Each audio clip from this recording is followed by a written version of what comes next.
On va utiliser Lightzone en version 4.2, la dernière version en date, pour modifier cette photo de la Voie lactée qui a été prise dans le cratère du Pic du Teide à Tenerife.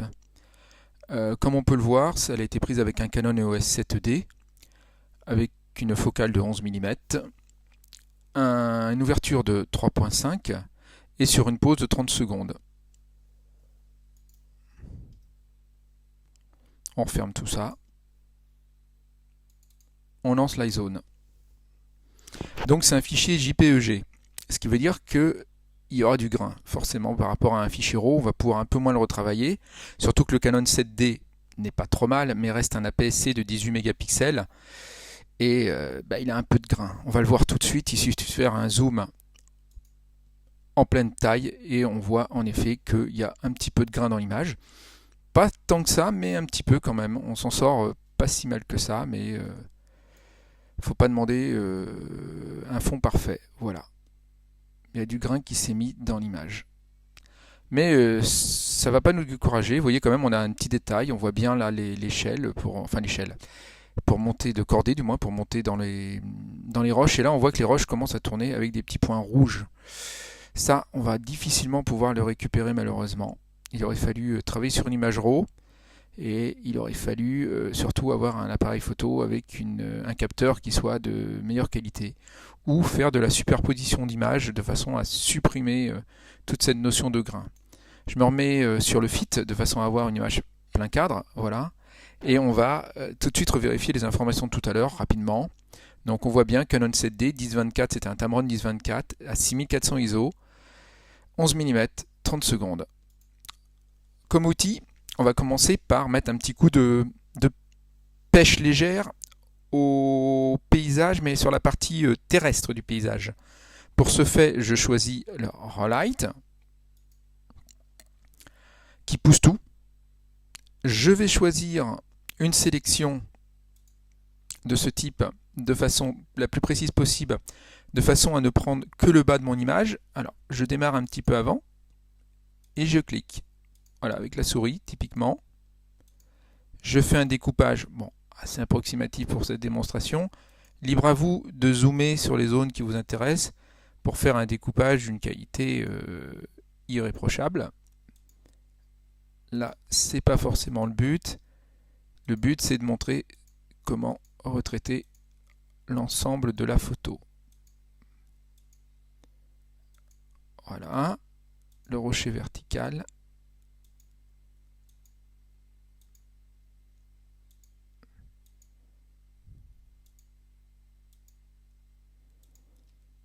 On redescend de l'autre côté. Bon, c'est très approximatif, hein, c'est...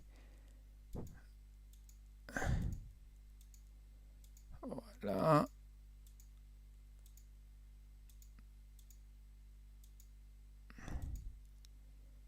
Alors on n'est pas spécifiquement limité dans le nombre de points de référence.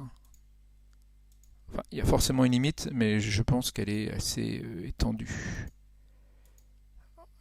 Là, les petites choses. On n'aura pas le super détail, évidemment, du petit poteau là qu'on voit. Tout ça, on l'aura pas. Quand je suis là, je clique plus loin dans l'image. Je donne une autre référence à l'extérieur de mon image. Encore, voilà, de façon à m'assurer que tout le bas de l'image, comme ici, va être automatiquement pris. Voilà, mon détourage est bon, j'appuie sur la touche échappe du clavier, ou escape, et j'ai bien ma zone. Dans le menu Fichier, Outils, Édition, je fais copier la région. À partir de là, je l'ai en mémoire. Et à partir de là, tous les traitements que je vais faire ne vont se faire que sur cette zone sélectionnée. Ils appellent ça une région. Donc, on regarde un petit peu ici les curseurs. Le ton foncé, on peut peut-être le monter un petit peu, histoire d'éclaircir un petit peu la chose. Pas beaucoup, parce qu'après ça va être trop, mais pousser un petit peu quelques curseurs, ça peut pas faire de mal de temps en temps. Là, on va essayer de les monter. On va baisser ça un petit peu comme ça. Ça fait l'effet inverse en fait. Les détails, 1,50, on va essayer de lui donner un petit peu plus de détails, mais alors pareil, faut pas non plus mettre trop de détails parce que vous voyez, ça devient vite de la folie. 1,80, 1,90, 1,70 quoi, on va dire. La profondeur, j'y touche pas. Les jarrettes, je n'y touche pas. Par contre, ce que je fais à chaque fois, c'est que je gère l'outil d'opacité de façon à le réduire un petit peu. Cela m'évitera d'avoir une marge, une rupture ici franchement très franche. Elle va être un petit peu opacifiée et donc ça fera plus réaliste comme photo plutôt que quelque chose découpé à la serpe. Voilà. Après excusez-moi, après ce réglage relight, je vais lui appliquer un réglage de teinte de saturation. Voilà. On va lui dire aussi de travailler cette fois-ci sur le masque. Donc je vais faire une édition coller la région. Mais je vais inverser le masque de façon à travailler en haut, c'est-à-dire sur la partie que j'ai non sélectionnée. À partir de là, je vais pouvoir modifier quelques sélecteurs. Donc typiquement la saturation, regardez ce que ça fait. Voilà. Là, vous poussez à fond les couleurs. Là, vous les descendez. Donc moi, j'aime bien les descendre un petit peu. Et après, on va rattraper un petit peu avec la modification de balance des blancs pour pouvoir récupérer un petit peu de coloris bleu. Voilà. On va monter un peu de vibrance. Ça va permettre d'avoir... Vous allez voir ce que ça fait, la vibrance. Voilà. La vibrance, ça vous... C'est ce que j'appellerais la balance entre la couleur et la luminosité. Alors, je ne sais pas exactement la définition, mais en fait, ça fait ça, quoi. Voilà. La luminosité, c'est pareil. Elle manque un peu de pêche. Alors, on va la pousser un petit peu. Mais on ne s'affole pas. On pourra la réduire plus tard. On va y mettre une petite pêche. Ouais, par là, à peu près. Voilà. Donc, on a baissé la saturation, on a augmenté la vibrance, on a augmenté la luminosité. On voit tout de suite le ciel pète un peu plus. Il tire toujours dans les jaunes, mais il pète un peu plus. Donc on va lui rajouter maintenant un filtre de type balance des blancs. Celui-ci. Voilà. On va toujours travailler sur notre masque. Donc je vais toujours aller coller la région et lui dire de travailler en région inversée, c'est-à-dire sur la zone haute de l'image. Donc je vais modifier légèrement la température de couleur qui tire vraiment sur le jaune. Et vous voyez qu'on commence... Ah là là, faut pas aller trop fort, ça va vite, ça va très vite au niveau du curseur. Je pense que dans les 2900, on devrait pas être trop mal. Par exemple par là, voilà, c'est pas trop mal ça. Donc on commence déjà à avoir un résultat qui est différent par rapport à notre image initiale. On va continuer. On va légèrement modifier ce qu'on appelle le zone mapper, c'est-à-dire en fait c'est la nuance de... Pardon. La nuance de gris dans l'image. Alors je ne sais pas comment eux définissent ça. Alors la zone mapper, on a plusieurs fonctionnalités. On peut carrément lui dire de supprimer tout ce qui est clair. Pof. Voilà ce que ça fait. On peut faire l'inverse, lui dire de supprimer moi tout ce qui est noir. Voilà. Nos présélections, on peut les supprimer ici. Un truc qui est assez sympa, c'est qu'on peut aussi prendre une zone et lui dire à partir de tel niveau de gris, par là ou par là, à ce moment-là, je désire t'étendre. Et vous voyez en fait qu'on n'a ni pris ni trop grand, ni les trop bas, pardon, trop blanc, excusez-moi, ni les trop noirs. Et on a modifié quelque chose. Donc là, j'ai été un petit peu sec, j'ai passé par là et j'ai plutôt modifié quelque chose comme ça. Voilà. Et là, tout de suite, le ciel, il peine un peu plus. On a défini tout ça. Ce qu'on va faire en plus, c'est qu'on va modifier encore un coup de relight, mais cette fois-ci, un relight sur... Ah, j'ai fait une petite bêtise, excusez-moi. J'ai pas collé le masque ici. Et donc, tout ça s'est annulé. Cette chose-là a été annulée. Parce qu'en fait, j'aurais dû coller le masque. Donc, vous voyez comme quoi on fait des bêtises. Coller la région. On inverse la région. Puisqu'en fait, là, j'ai travaillé sur l'ensemble de l'image. Et c'est comme quoi c'est bien un live. Et donc, à partir de là, je reprends à peu près par là de mémoire. Je le pousse à peu près à la moitié. Et j'ai bien modifié que le haut de l'image. Voilà. Je vais donc mettre un coup de relight, cette fois-ci général à l'image, c'est-à-dire que je ne vais pas ici, pardon, je ne relight à l'image, non, pas zone mapper 2, je me suis trompé, excusez-moi. Relight, c'est ça, voilà. Je ne vais pas modifier quoi que ce soit, je vais simplement prendre toute mon image, et là je vais lui modifier certains curseurs. Donc les tons foncés ils sont à 3, ça me va très bien. La luminosité 0,20, je ne vais pas y toucher. Le détail 1,50, j'y touche pas. 64, tout ça, ça semble très bien. Sauf que l'image, elle est un peu trop claire. Donc on va voir ce que l'on peut faire avec. Là, on éclaircit pratiquement toute l'image. Là, on va descendre. Regardez ce que ça fait. Légèrement les hautes lumières ou les basses lumières. Donc on peut la descendre comme ça. Les détails, on augmente un peu de luminosité dans les détails. Alors qu'est-ce qui se passe? Ça nous rajoute des étoiles, mais ça nous rajoute aussi du grain sur le paysage de devant. Donc il ne faut pas trop le pousser lui non plus. La profondeur, je vais vous montrer ce que ça fait. On est à fond. Si on descend, c'est quasiment imperceptible. Mais en fait, ça joue sur l'harmonie des couleurs. Voilà. Les arêtes, je ne sais pas si on va être capable de voir le résultat. C'est pareil sur non, c'est pas forcément visible. Voilà. Donc là, en image, on a une image qui est pas trop mal. Elle est encore un peu claire ici. Elle est plus jaune. Est-ce qu'on peut modifier quelques paramètres? On peut par exemple reprendre, et c'est ça qui est très intéressant, en descendant ici, reprendre le paramètre du ciel. Voilà, la balance des blancs. Est-ce qu'on peut pousser un petit peu les bleus, mais pas trop?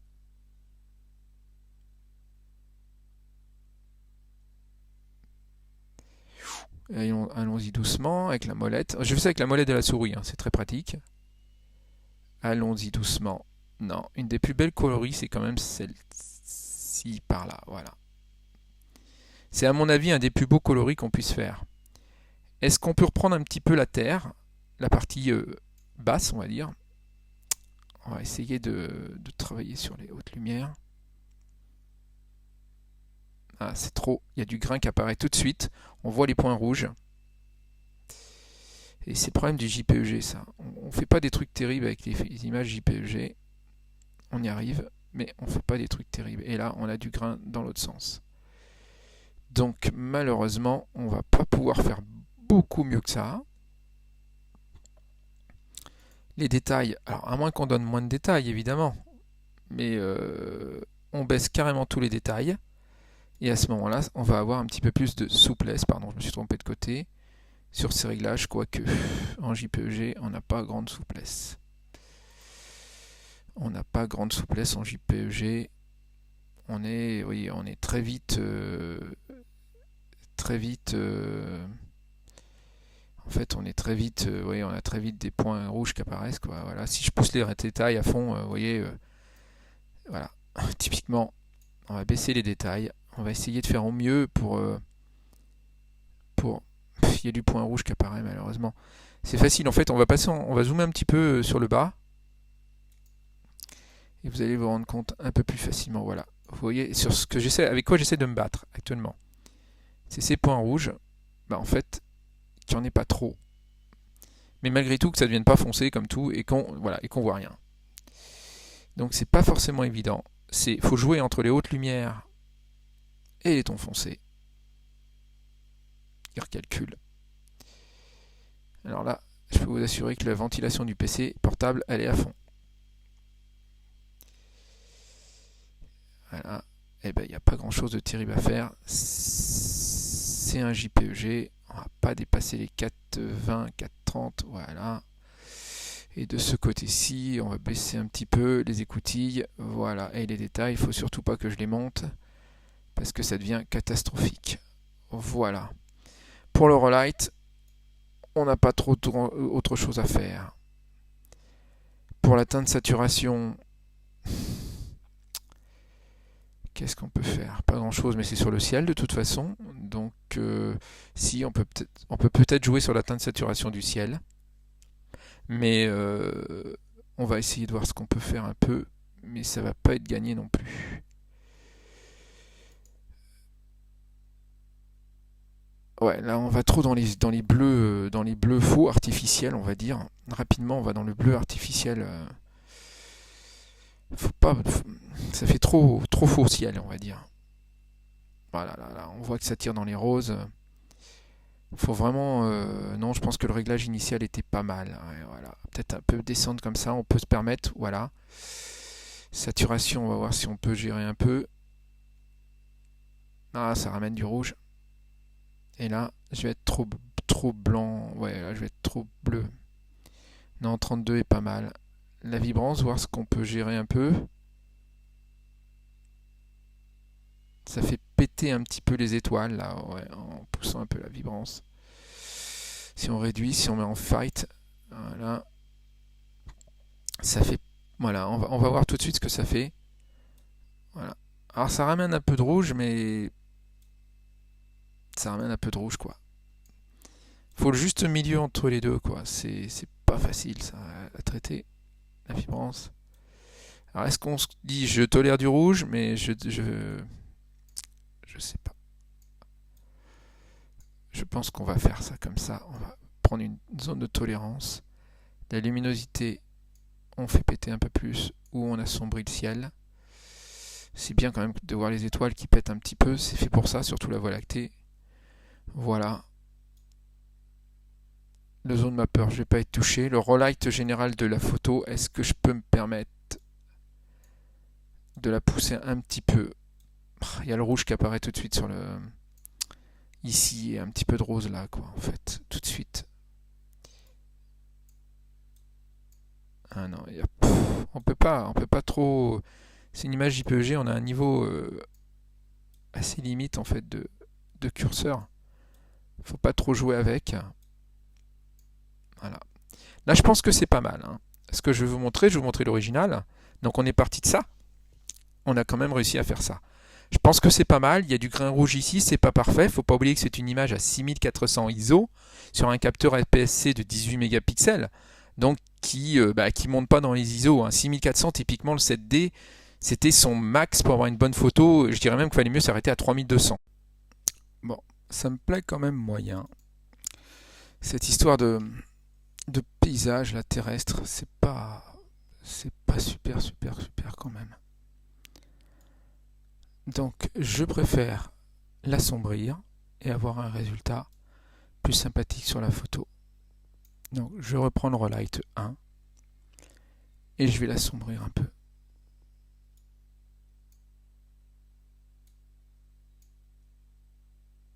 Tant pis.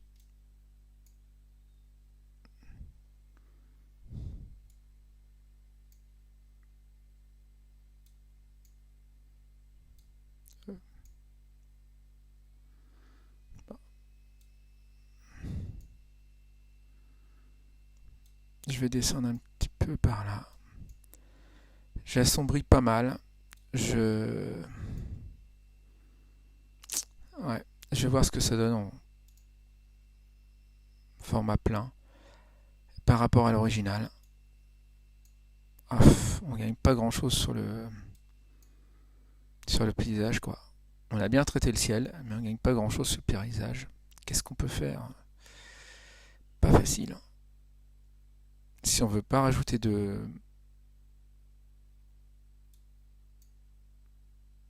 rouge en bas, il va y en avoir. Il va y en avoir, je le sens là. Si on zoome, il va y en avoir. Ouais, c'est pas facile avec du JPG, hein. Vraiment pas facile. C'est... Oh là, mon Dieu. On calcule entièrement l'image. C'est pas facile du tout. Pardon, je me trompe de côté. Faut que je pense à l'envers en fait.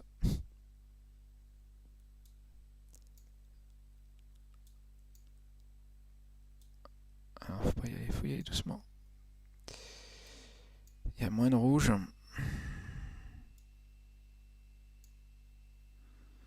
Alors, ce que je peux peut-être faire, c'est sélectionner les couleurs, travailler sur les rouges et baisser le niveau de rouge seulement.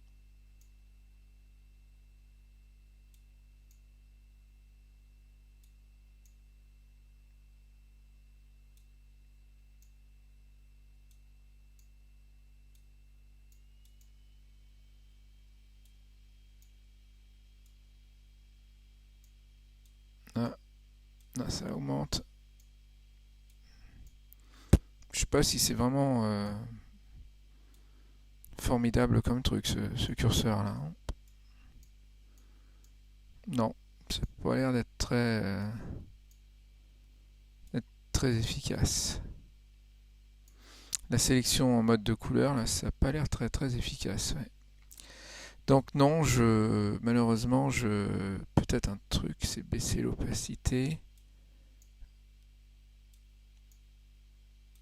Non, non, même pas, puisqu'en fait, on voit que non, il y a pas grand-chose à faire. Il n'y a pas grand-chose à faire. L'image a des grains, voilà. Donc c'est pas facile à modifier tout ça. L'image a du grain. Est-ce meilleur? Je sais pas. Par rapport à l'image originale, non, le sol a pratiquement pas bougé.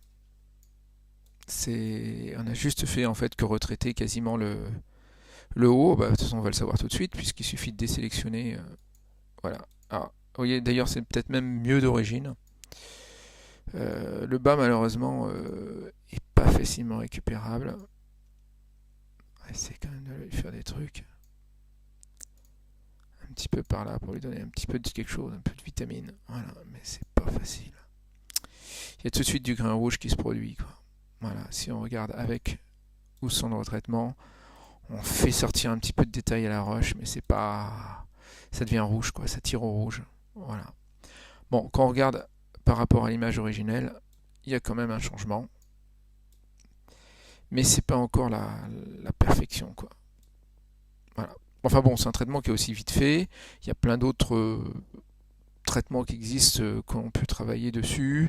Et surtout, on est parti sur un JPEG qui n'a pas la souplesse d'une image RAW sur laquelle on peut vraiment travailler sur la séparation des couleurs, ce qui ici c'est complètement utopique, quoi. Voilà, c'est tout pour ce tuto.